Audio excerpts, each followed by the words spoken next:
We ended this morning with a discussion of the vow of refuge and how the inspiration and blessing of the three jewels are, I guess, the culminating factor in developing the determination to be free. We must begin with studying Buddha nature, then continue with the contemplation of the four thoughts, and motivated by those, then we come to appreciate the three jewels.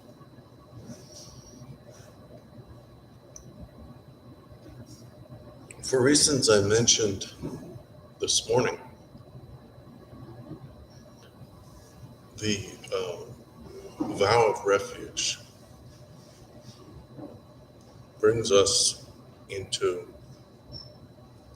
could say, the beginning of compassion for others. By this point, we have already hopefully developed some degree of compassion for ourselves. Because with the vow of refuge and our appreciation for the three jewels, we start to be able to appreciate and feel gratitude toward others as well. Now, I guess there are a few different ways that people do this. In the Tibetan tradition, and I assume this comes from the Indian tradition, but in the Tibetan tradition, we begin by focusing on our mother. It seems that in this culture, many people have a problem with that. For whatever reason,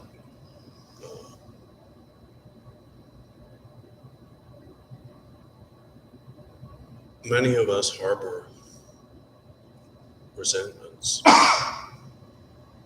whether caused or not caused by childhood trauma and neglect and possibly abuse.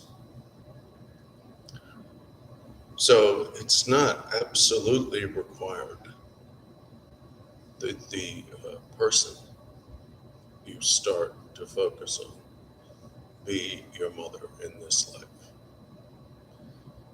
It should be someone that you know, someone that you actively love. It could be your child, your sibling, your spouse, or one of your parents. The idea here is twofold. First, to sharpen and intensify the emotion of compassion by focusing it initially on a single object. When people attempt to begin by feeling impartial compassion toward all beings, it becomes very vague and abstract. And it somehow is easier for us to take it step by step. There are two main ways you can approach this. One way is to start with gratitude. Another way is to start with empathy. Empathy is simply considering the other person, what you know about them, what they do, why they do what they do, and realizing that they're no different from you. in one respect, which is that they want to be happy. We all want different things, but the different things we want because we, rightly or wrongly, identify them as causes of happiness. Unfortunately, nothing like that ever works for very long. There is a phenomenon referred to by, I guess, psychologists and psychiatrists called hedonic adjustment. Hedonic adjustment is the ability that human beings, and I presume other beings, but the ability we have to adjust to big changes in our circumstances. For example, you fall in love and get married, and for a few months, a year, maybe longer than that, you are happier because of that, happier than you were before, which creates the myth of unconditional romantic love. But eventually you get used to it. Even though your life may be substantially better than it was before, even though the marriage may be everything you wanted it to be, you simply get used to it. And your mind somehow adjusts to whatever your baseline happiness is. It might not be the same level of happiness as any other person's, but somehow our minds adjust that way. And that's why the things that we think are going to make us happy, even though they might be genuine things, like a good marriage, with birth of a child, getting a really good job, will eventually return to our baseline level of happiness. At which point, wanting to re-experience the happiness that we no longer, the extraordinary or special happiness that we no longer can, we're going to look for something else. And the same thing is going to happen again. More fortunately, however, hedonic adjustment occurs in the midst of tragedy, in the midst of loss. You go through a heartbreaking divorce. God forbid you lose a child. Your country is at war and you are in danger. There is a food shortage. There is no end to the sad things that happen to us. And initially, you're miserable, possibly unable to function. But eventually, and the amount of time it will take depends upon circumstances and the person and the exact nature of the loss. Eventually, your mind will float back up to your baseline happiness.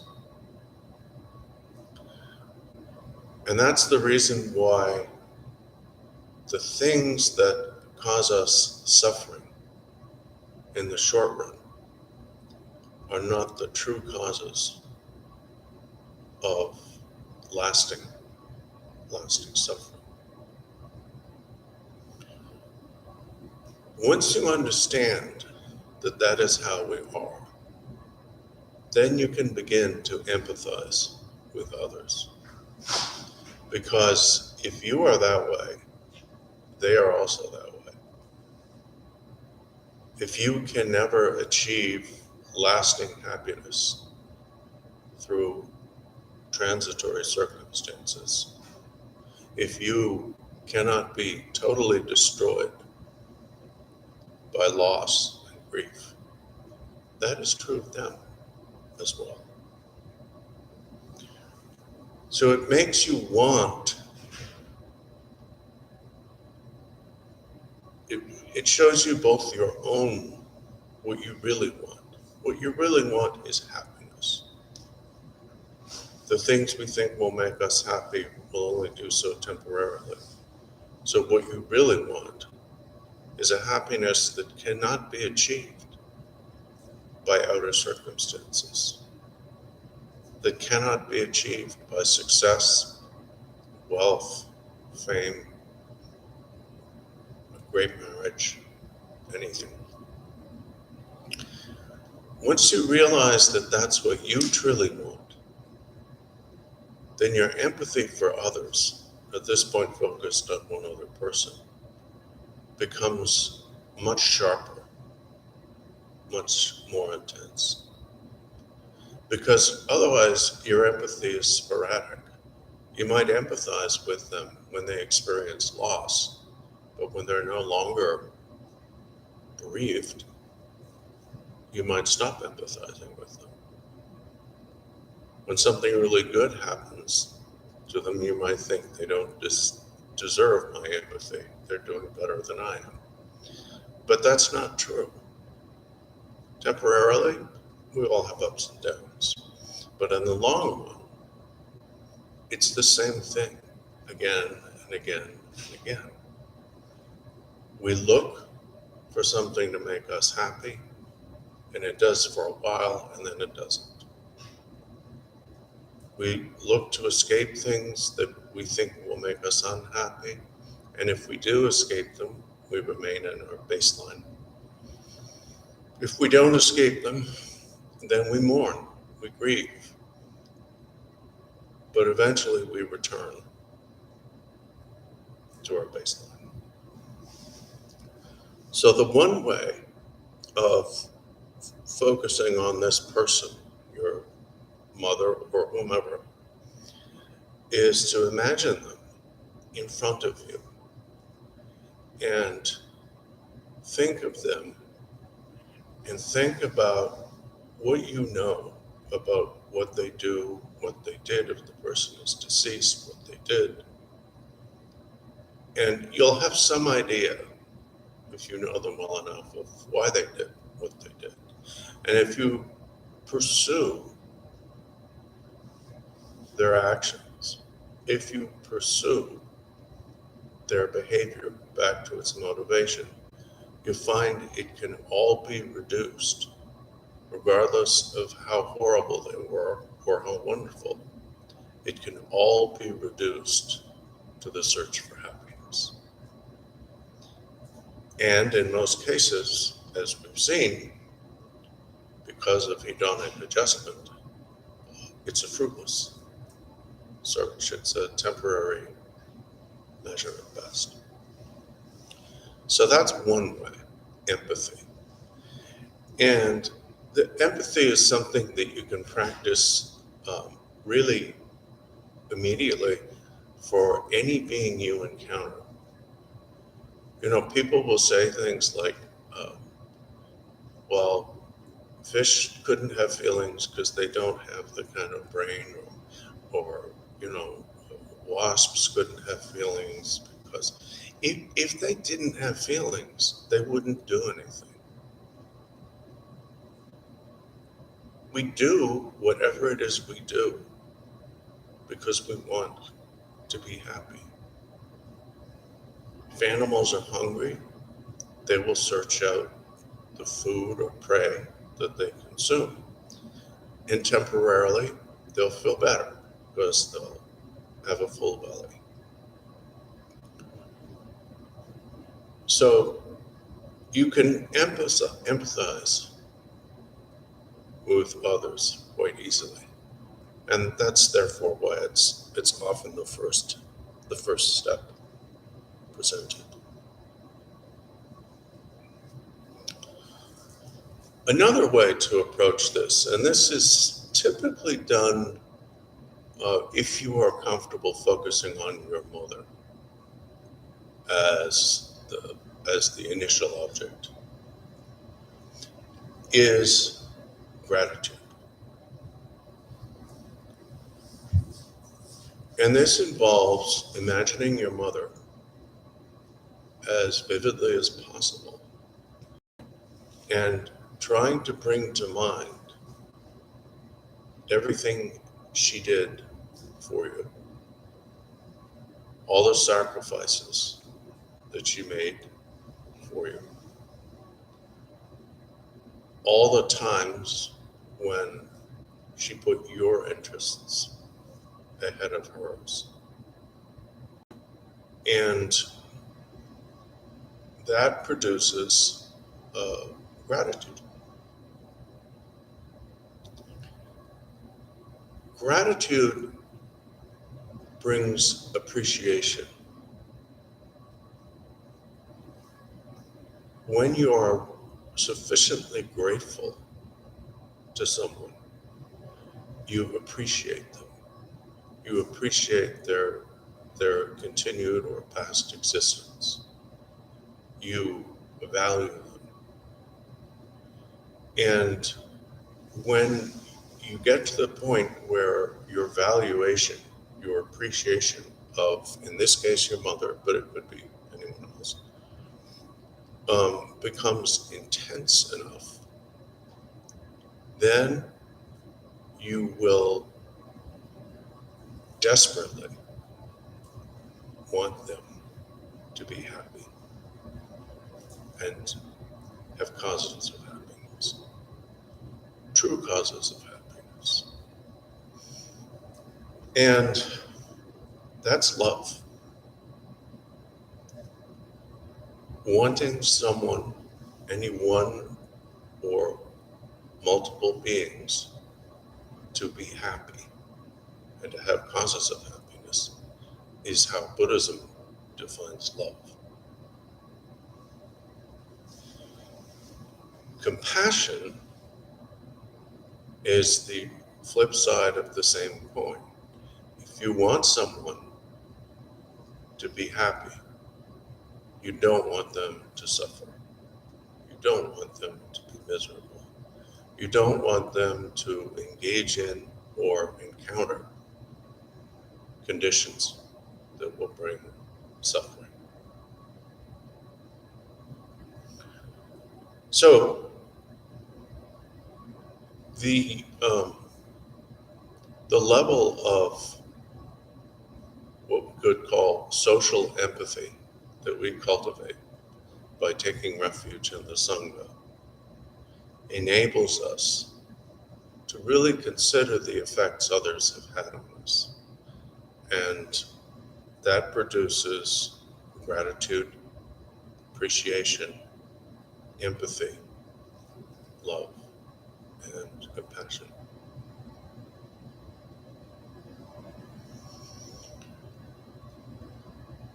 Once these are stabilized in meditation practice, we can continue to contemplate what are called the four immeasurables.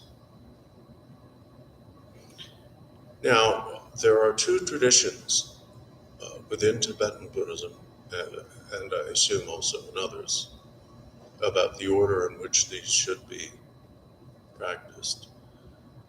When we chant them, as we did this morning, we go through them in the order of love, compassion, joy, and impartiality. In many traditions, however, it's felt that you need to begin with impartiality. That if you don't, it's too easy for love and compassion to become attachment and outrage, and joy to not have much power. So let's consider impartiality. Now, some people think of this impartiality as equanimity. If we use the term equanimity, however, we must not mistake it for apathy. For example, if I'm in a restaurant and they say, do you want half and half in your coffee or whole milk? You know, I'll say either one, whatever you've got at hand. To me, that's equanimity. I don't have particularly strong preference for the one over the other. So I'm a little apathetic. That is apathy. That's not impartiality. That is not what we are working with here. And taking it in this order, beginning this phase of mind training with impartiality, works well because you've just worked on love and compassion for your mother or your single subject. You develop impartiality by spreading very gradually, very slowly, the objects. So you start with whoever you love the most, and then you add, as experience indicates in your practice, one by one, other people you love. And if you find that while doing so, you get to a point where it starts to become too vague because you're trying to feel love for too many beings at once, then you can shrink it back. And this is totally personal. Don't just go from your mother to all sentient beings. That's too big a jump. It's just impractical. What you want to do is just, let's say it's your mother, then you might add your father, your siblings, your cousins, your children, your Dharma friends, old-time friends. But in the beginning, it has to be people you know, whether they're alive or not, and people you like.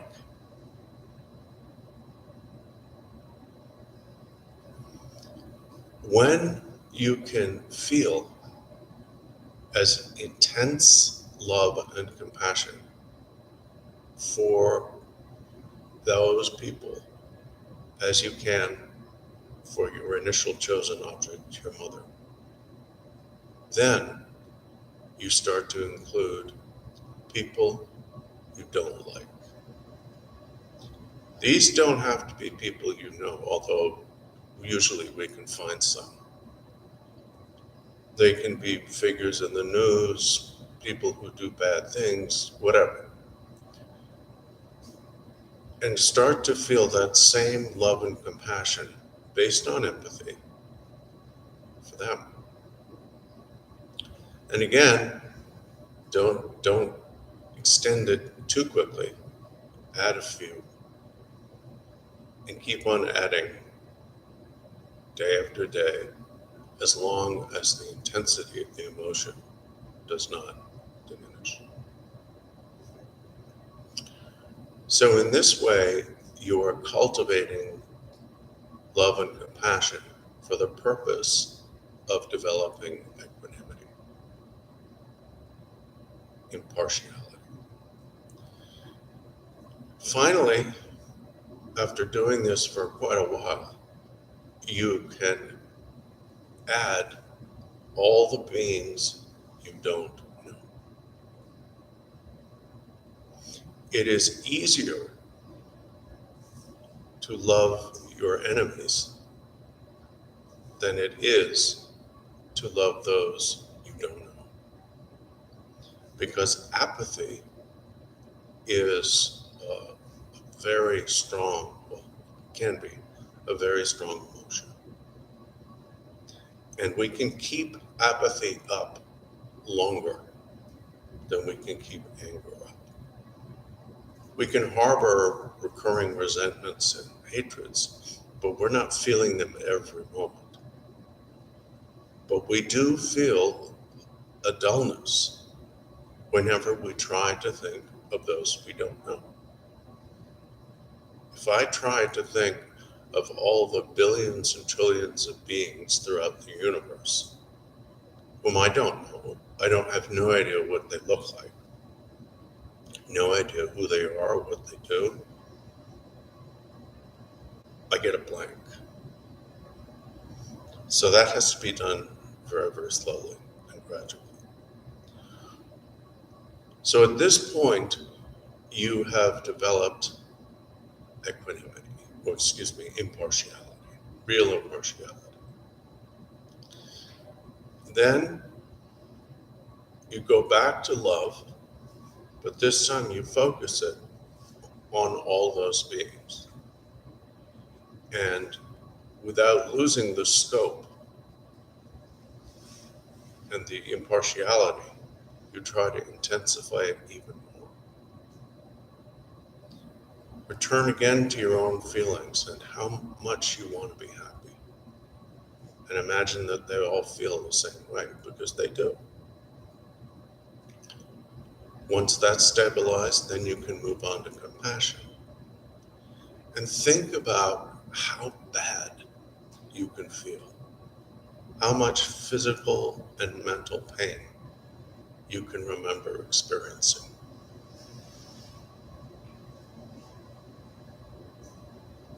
Then imagine that at some point or another, every single person, every single being is, has, or will be experiencing that same pain. And that's working on impartial compassion.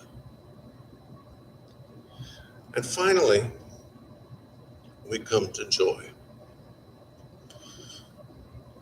Joy is the instinctive feeling that develops out of the foregoing attitudes, the instinctive feeling of being so happy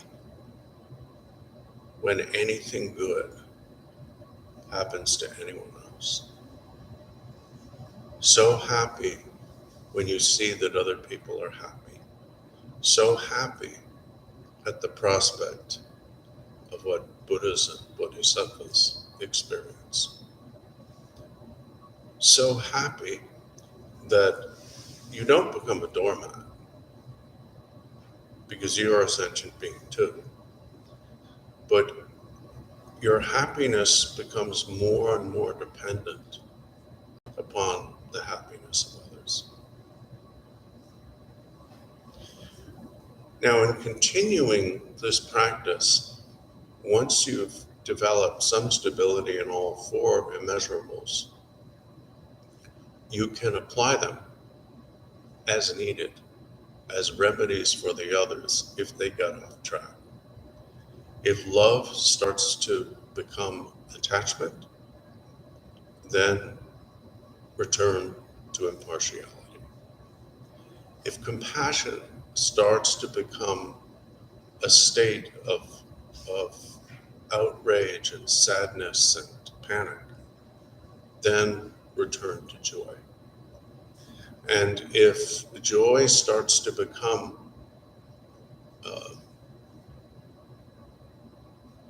too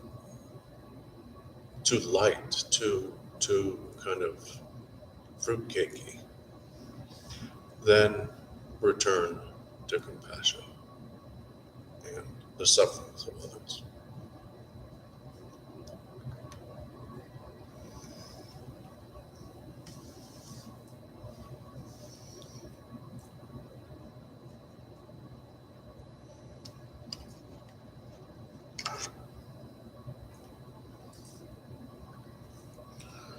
It's at that point that that we can begin to talk about bodhicitta. Without training in the four immeasurables, probably beginning with the contemplation of your mother, the development of bodhicitta is very difficult to deepen and stabilize for most people. Bodhi means awakening, citta means mind. So it has several meanings. It can mean an awakened mind. It can mean a mind that is in the process of awakening. And we also use it to mean the aspiration to achieve awakening.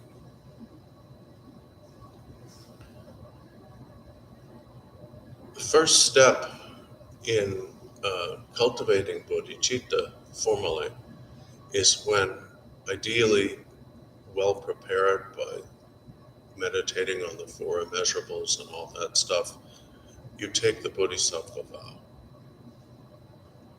There are two traditions of the bodhisattva vow in Tibetan Buddhism, and I think there are many others in the Buddhism of other countries like China and Japan.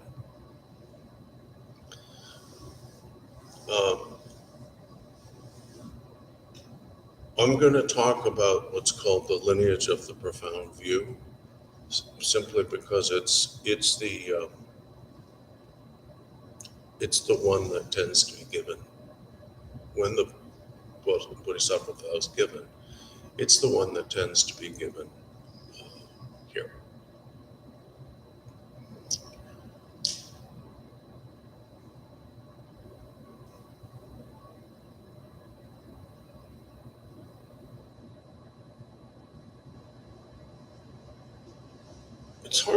It's hard to break this down into its bits and pieces. I mean, I did when I wrote my notes several months ago,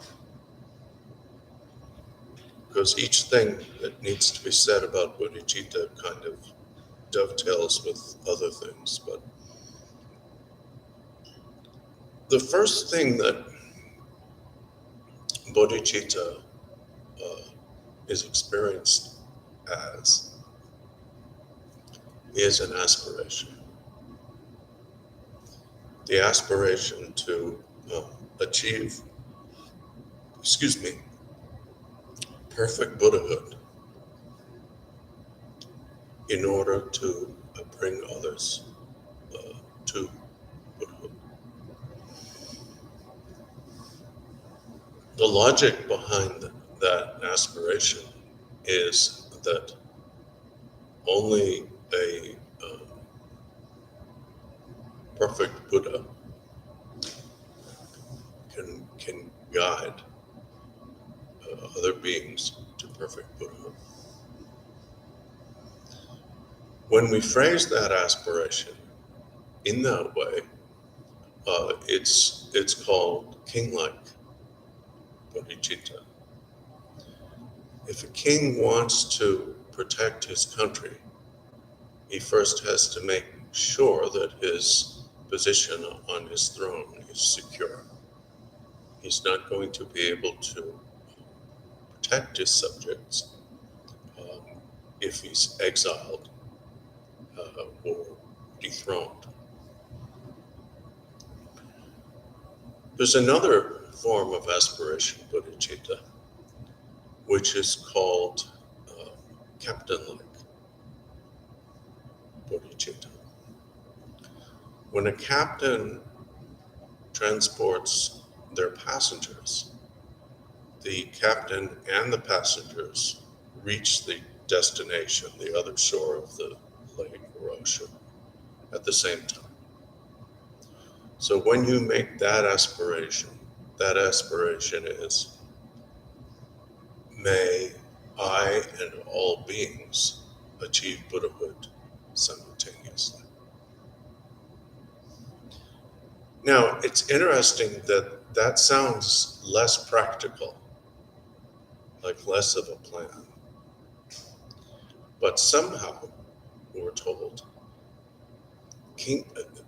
Captain-like bodhicitta is more powerful as an aspiration, simply because there's less self-concern, less selfishness. And then there's a third type of bodhicitta aspiration, which is called shepherd-like bodhicitta. And a shepherd will lead their sheep out into the pasture. And once they see them eating and not being attacked by wolves, then the shepherd will sit down, eat their lunch. And then at the end of the day, they'll drive the sheep back into their corral or wherever they live, with the sheep going first at the path, so that the shepherd can make sure that none of them get lost, that none of them stay behind. So the shepherd thinks of themselves as simply a servant of the sheep. The fact that he gets to eat his lunch, but only once they're feeding, and that he does get back home, but only after they do. These are incidental to him. His concern is about the sheep. So shepherd-like bodhicitta is the aspiration. May I bring all beings without exception to perfect Buddhahood, and only after each and every other being has achieved Buddhahood, may I achieve it myself. Now this sounds, on the face of it, like the least practical approach. But again, it is said to be the most practical approach and speeds up that person's path. And we'll return to these topics tomorrow when we talk about some of the bodhisattvas. Any of the three is said to be acceptable. When you take the bodhisattva vow of aspiration, you can phrase it in any of those ways. And you see in our liturgies, when we say the bodhisattva vow, sometimes it sounds more like king-like, sometimes like shepherd-like, sometimes like captain-like. But the more concerned you are about other sentient beings' enlightenment, and the less you are about your own enlightenment, the faster your enlightenment will be. Because the obstacle, of course, to any type of enlightenment is selfishness. We'll get back to that tomorrow also.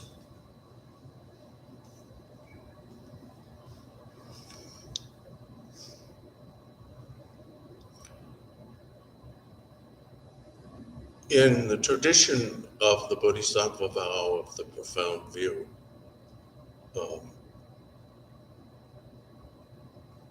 we define the difference between aspiration and implementation bodhicitta as the difference between intending to go somewhere and making the journey. So when you take the bodhisattva vow and commit yourself to bodhicitta, when you take the aspiration vow, you say, just as all Buddhas of the past have aspired to achieve Buddhahood for the benefit of other beings, so do I. And when you take the implementation vow, you say, just as all Buddhas of the past have gone through the stages of a bodhisattva's training in order to achieve that Buddhahood for the benefit of others. So will I. So the first aspiration is a commitment to a result, a goal. Second, implementation is a commitment to the cause or the means by which that goal can be achieved.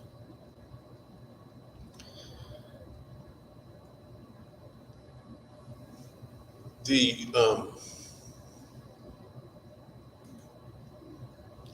different traditions of the Bodhisattva vow have different ways of classifying infractions of it. But basically, I mean, as Lord Gampopa says, there are really two things we need to watch out for. The first is mentally abandoning any sentient being. Now, that doesn't mean that you can't get angry. It doesn't mean that you can't be firm.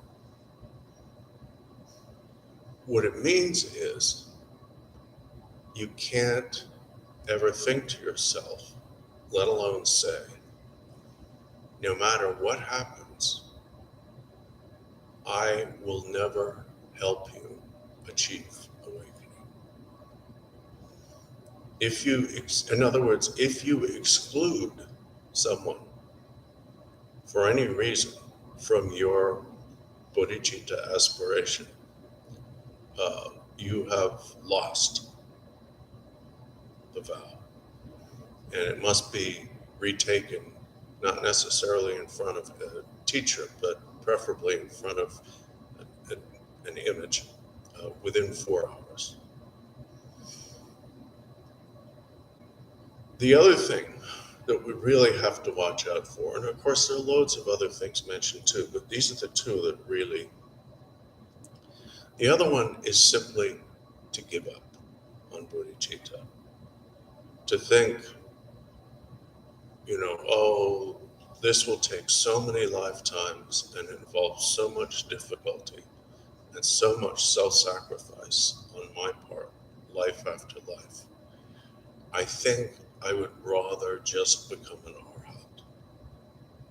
In other words, I'd just rather eradicate the sense of self, not worry about the projection on phenomena, and go into a state of cessation. So that is a serious infraction. Now, somebody who becomes an arhat eradicates the kleshas, the mental afflictions, because the kleshas are the impediment to liberation. So they are liberated from samsara. But they don't, without bodhicitta, they don't eradicate the cognitive obscuration, which are subtle misapprehensions of reality. As a result, they don't progress further than being an arhat. Now, as an arhat, they will, we're told, remain in a state of cessation, where they think they no longer exist. And then eventually a Buddha will wake them out of it, and they will enter the Mahayana. And so it's a very long path, but it is a legitimate one. The Buddha would not have taught the common vehicle were it not a legitimate path. It's just a little less direct.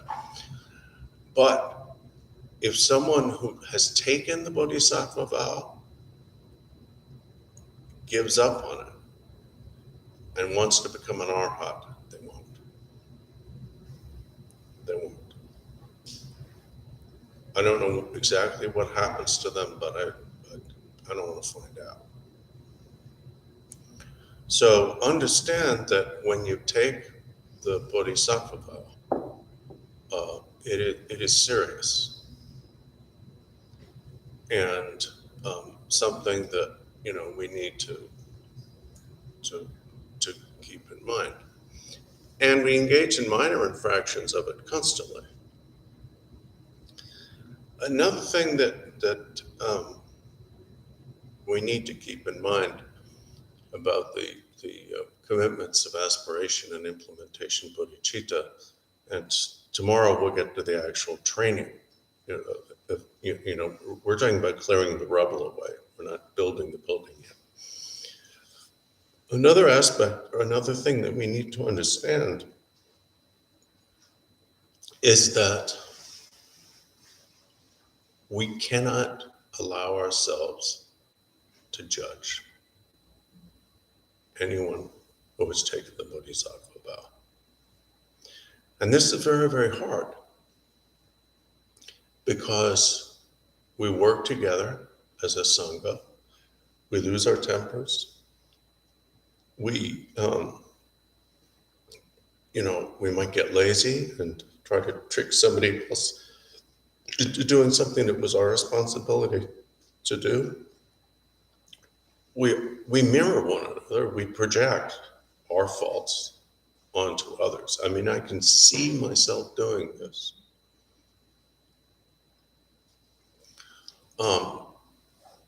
If you judge another bodhisattva, that has dire consequences, for real. I don't want to go any further. I'll just stop with dire consequences. So it's something that we need to watch out, especially because we're not, we're interacting with one another. So that's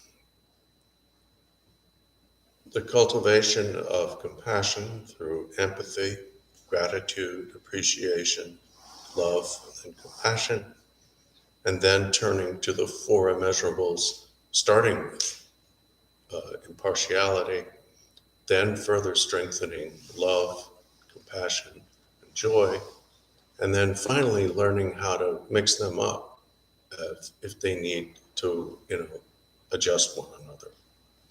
And at that point, you might be ready to receive the Bodhisattva vow, and at which point in our tradition, you receive the aspiration and implementation vows together. In the other tradition, which is called the lineage of extensive deeds, there too are given separately, and the commitments are somewhat more stringent. And so I want to stop with new information, assuming any of it was, for this afternoon, and use the rest of our time for questions. Thank you.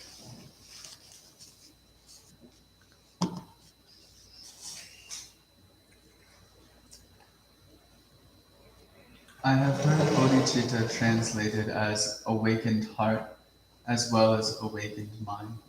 How are the two words heart and mind connected in Tibetan?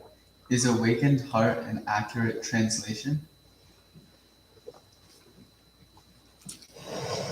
The word chitta refers to the heart, really. We also use it to mean mind. The chitta can refer to the physical heart, Sanskrit, but we typically think of it as the emotional heart, your mind, and so on. So basically, it means both awakened mind, awakened heart.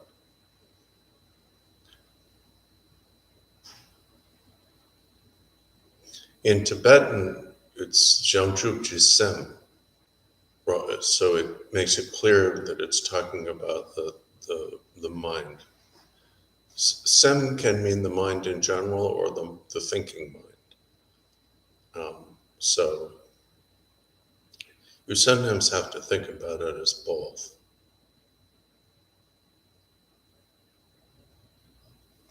You said you're going to talk more about this tomorrow, so you don't have to answer this if you are going to. But you said that first, to bring others to awakening, first you have to be a Buddha. But then for the shepherd, what does that look like what does it mean to, how are you able to bring others to Buddhahood first? From what we know, it seems situations like those of Manjushri and Avalokiteshvara, who long ago achieved Buddhahood in spite of their intention not to do so, but continue to act as bodhisattvas. So they're Buddhas, but they're able to act as a bodhisattva. Yeah. Okay.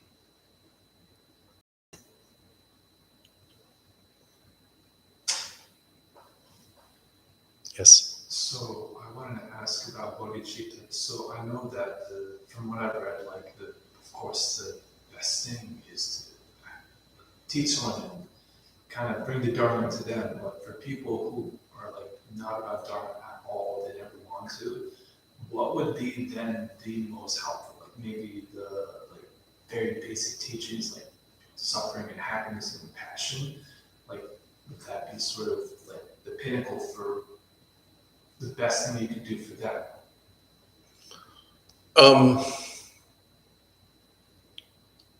I think it really depends upon their particular view and their mindset. I know people, especially younger people, who are naturally motivated to help others without any Buddhist education or ideas, because they have a sense of interconnectedness. They have a sense that everything we do matters. It affects other things. So I guess you could say that, keep it secular, keep the spiritual or religious stuff out of it, but social responsibility, There are a lot of people who will do the right thing spontaneously. In fact, at times I've had trouble when noticing that a lot of non-Buddhists seem to behave better than we do, especially myself, and seem in some cases to have a far greater spiritual maturity. And I don't quite know the answer to it, but I'm happy to see that there are good people. It's these issues come up during times of war and atrocities. There are people that will turn a blind eye to what's happening and allow everyone around them to be murdered. And then there are people who are incapable of not doing something.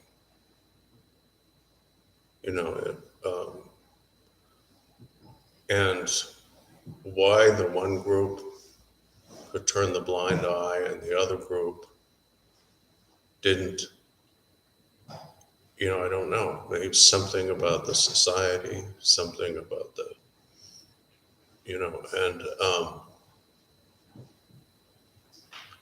I think that this is an issue that is somewhat highlighted for us now by the polarization, political and social polarization that we're experiencing. And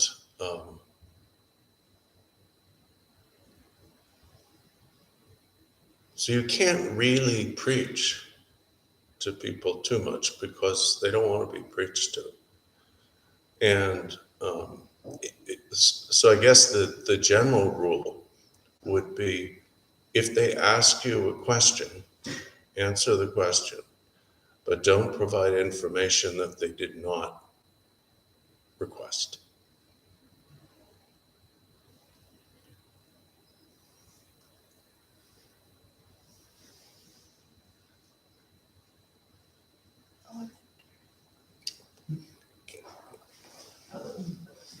to your points about change, meaning Mhm. change, I'm wondering if you have advice on that when speaking for myself, Mhm. when I perceive that I certainly need to change and not be reactive and respond in negative ways, I'm kind of looking along. The obstacle is me. The obstacle isn't outside of me. Yes. So, what would be your advice on addressing that so that it's not like being in Groundhog's Day? It's like, yeah, that again.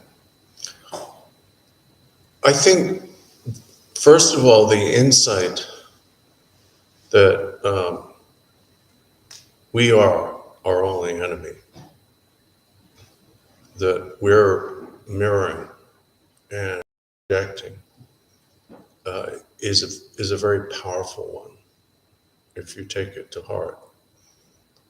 The fact that we sabotage ourselves by making the wrong choices, sometimes seeking instant gratification, sometimes out of carelessness, sometimes out of an insufficient lack of empathy and communication. And so taking responsibility for our own actions and their consequences seems to be a helpful way, because for one thing, then you don't get into the blame game. You don't get into trying to take other people's inventory. And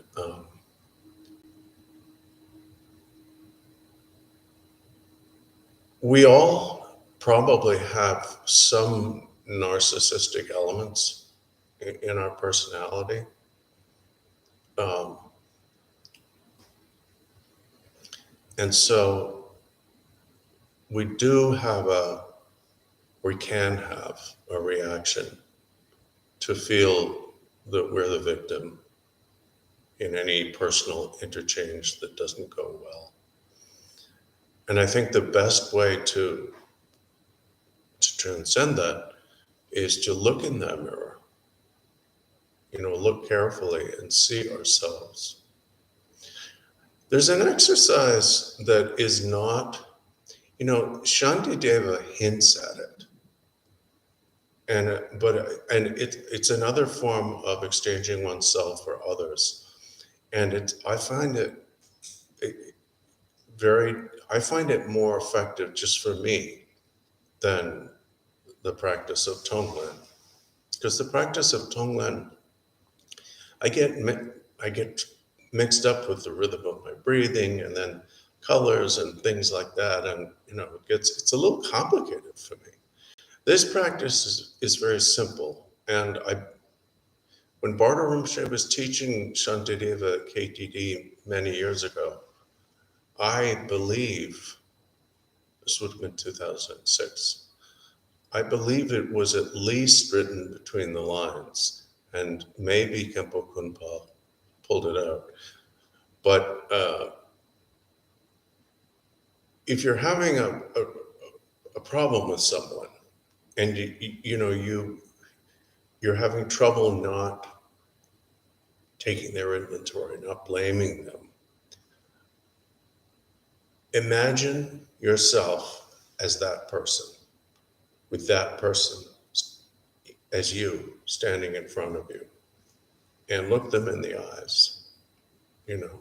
Visualize them as real as possible, and spend some time thinking, okay, I am that person. Why am I doing, from that person's point of view, why am I doing what I'm doing? And look at them, look at you out there the way they must see you. I find it's emotionally exhausting, but I find it helpful.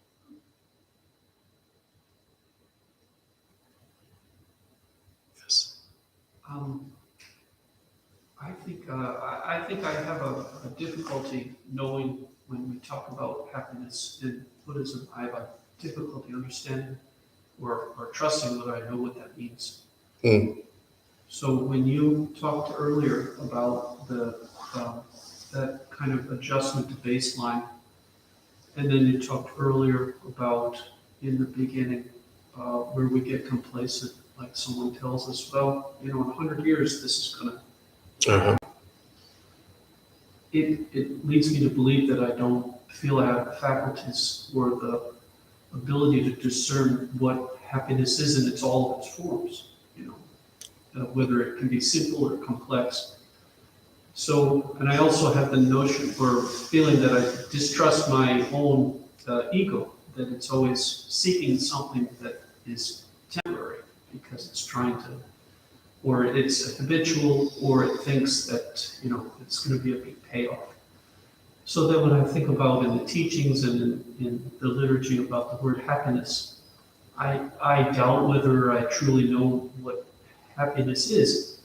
And sometimes for me, when bad things happened and when I was working hard to get back to the baseline, I was more happy than when I was above the baseline. I told someone one time that the experience I had of passing out was like the best feeling I've ever had. They thought I was completely crazy. But I said to them, it was the best. I've never had a better feeling. So I couldn't I can't imagine a drug that would make me feel any better than passing out. So for me, I keep on trying to figure out how do I think of or imagine happiness? And I guess I'd want to make sure it was the genuine happiness, but then I doubt whether I know what that truly is. Well, I have to talk from experience. Until the age of 19, 20, I never experienced, except for brief moments of childish excitement, I never experienced anything that I believed to be happiness. And I assumed that the people around me who appeared to be happy were faking it. Depression, from which I have suffered all my life, can make itself seem like insight, like cleverness. They're either faking it or they're only happy because they don't see the truth. And then when I got involved with Buddhism and studied all this fire and brimstone, hell and whatnot, my depression got worse. For two reasons. It's very depressing. And the second thing was that it seemed to validate my depression. In other words, it gave me, scriptural reasons for believing that my depression was actually renunciation or the determination to be free. And the two things are completely different. I did 2 3-year retreats. There were flashes of happiness, I would say. Mostly real misery, but flashes of happiness. And then in my 30s, I looked for happiness in all the wrong places, as they say. And then I got married, and I was, for the first time, diagnosed with dysphoria, lifelong depression, anxiety, obsessive compulsive disorder, quite a list of things, and began to get treatment. And the medical treatment did kind of, one of them anyway, has helped so that I would say that I wouldn't call myself happy, but my baseline was brought up.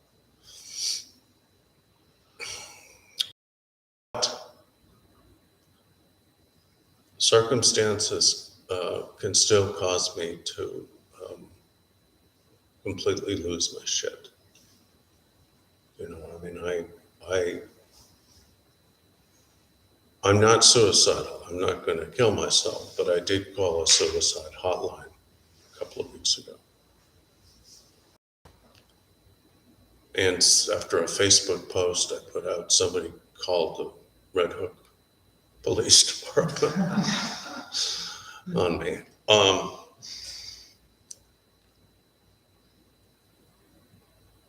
So that the short version of that would be that I basically don't know, aside from glimpses. But I will quote something that I always found helpful.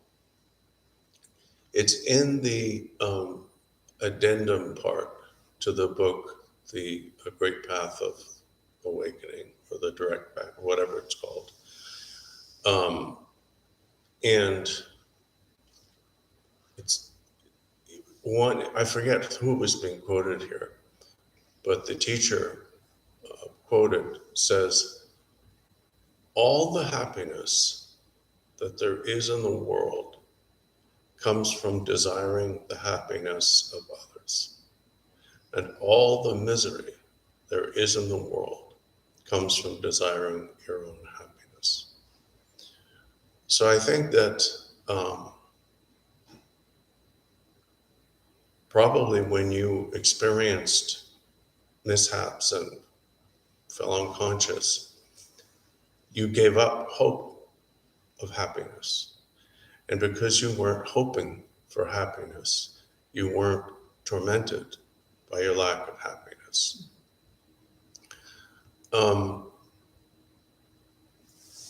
The other thing is something I read recently, and you never know what's in these like morning bulletins from the New York Times, but because they're brief. But someone said that the major or only common denominator,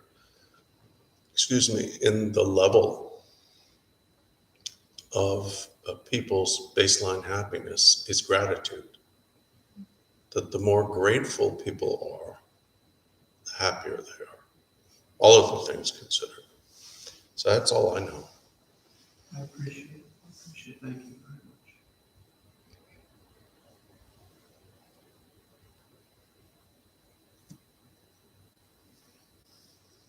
So I have one question. I don't practice Tonglen, Mhm. but would just the mere wish of like spreading happiness, I guess, that would be aspirational, right? Yes. Okay. And that's The practice of Tonglen is a type of meditation that we collectively call reversal meditations. And there's a very good analogy for this that Bardor Rinpoche used when he was teaching, I think, these subjects at KTD many years ago.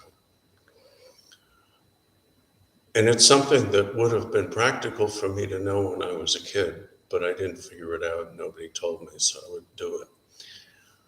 When you buy a poster, it is rolled up around a cardboard tube with shrink wrap, keeping it in its rolled up state. What we used to do was remove the poster from the shrink wrap, take it off the cardboard tube and weigh it down at 4 ounce flat. And you could do that for a while and it would look flat, but you hadn't actually counteracted its long-standing tendency to roll up again. So what Bardor Rinpoche suggested, and I guess everybody else, except for me, knew how to do this on posters, was you roll it up the other way. You roll it up inside out. And if you keep it rolled up inside out for even a minute or two, it'll stay flat on the wall because you've reversed or counteracted the tendency. You know, I guess it's the same principle as exposure therapy with OCD. In Tonglen, you're being really extreme. Because normally, you know, we want good stuff to come to us. And we don't actually care about whether bad stuff goes to others, unless those people are my friend, my child, my spouse, whatever. If they're not then we don't care. So Tonglen dramatically reverses that, like folding the poster inside out. You take all the bad stuff, everything you fear the most, into you, and you give all the good stuff, everything you really want and would like to hold on to others.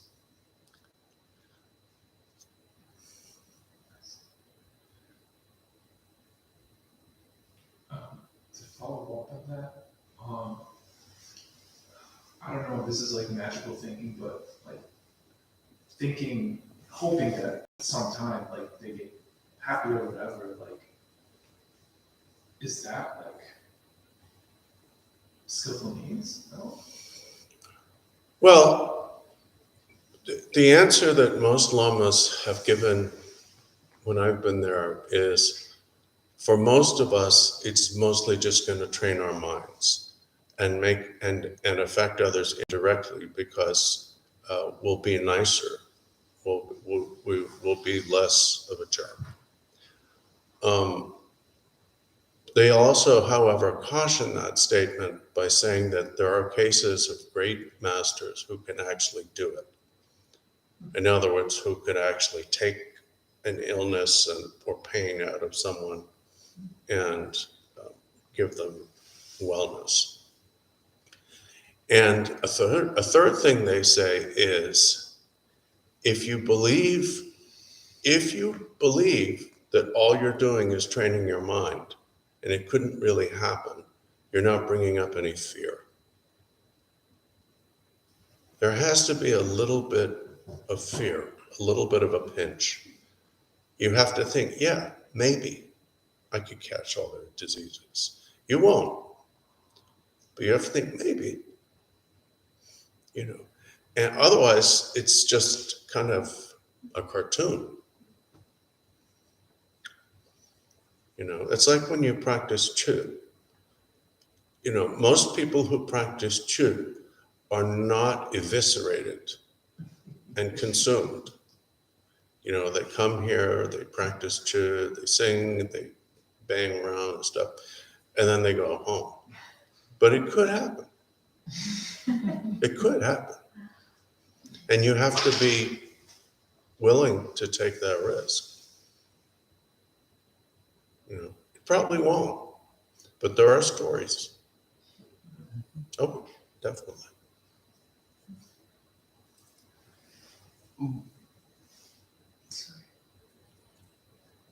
What if we took the Bodhisattva vow without proper preparation? Is it okay to make up for that later? Yeah, that's what we all did.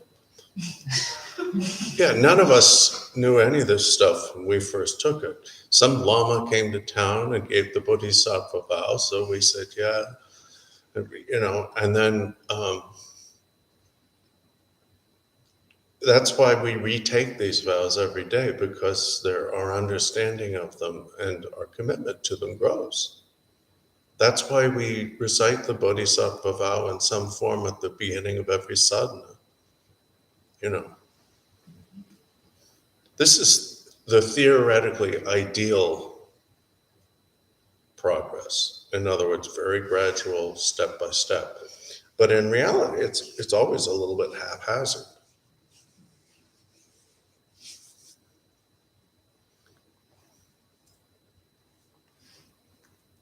Because we never know who is a bodhisattva, it seems the only way to truly keep the bodhisattva vow is to do all we can to demolish judgment in our mind stream.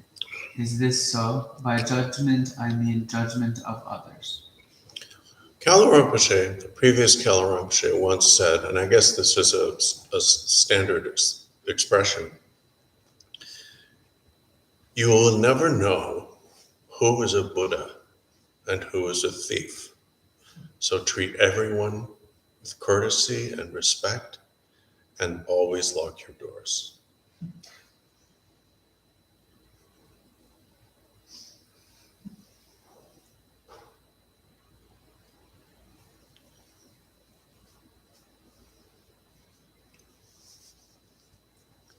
What was the term you used for the tendency to come back to the baseline? Hedonic adjustment.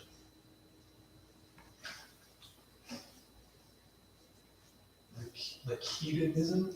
Well, yeah, in other words, adjustment of your happiness or level of ongoing well-being, happiness, pleasure. Doesn't mean that we are all hedonists, but hedonic adjustment, yeah, it has the same. Well, let's stop and dedicate the merit.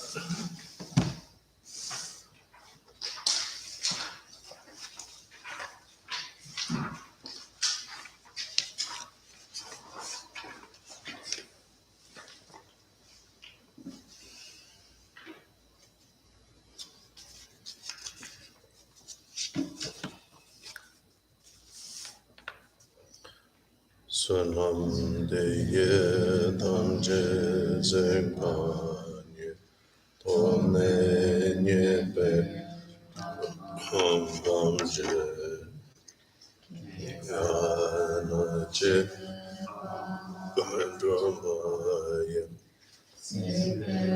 tsore roma Ewa ye jewo Lama Yeshe Gyamtso Lama Yeshe Gyamtso Bardor Tulku Rinpoche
Zanje me jong de bo song ma chu se je jong ba jong be na je sho.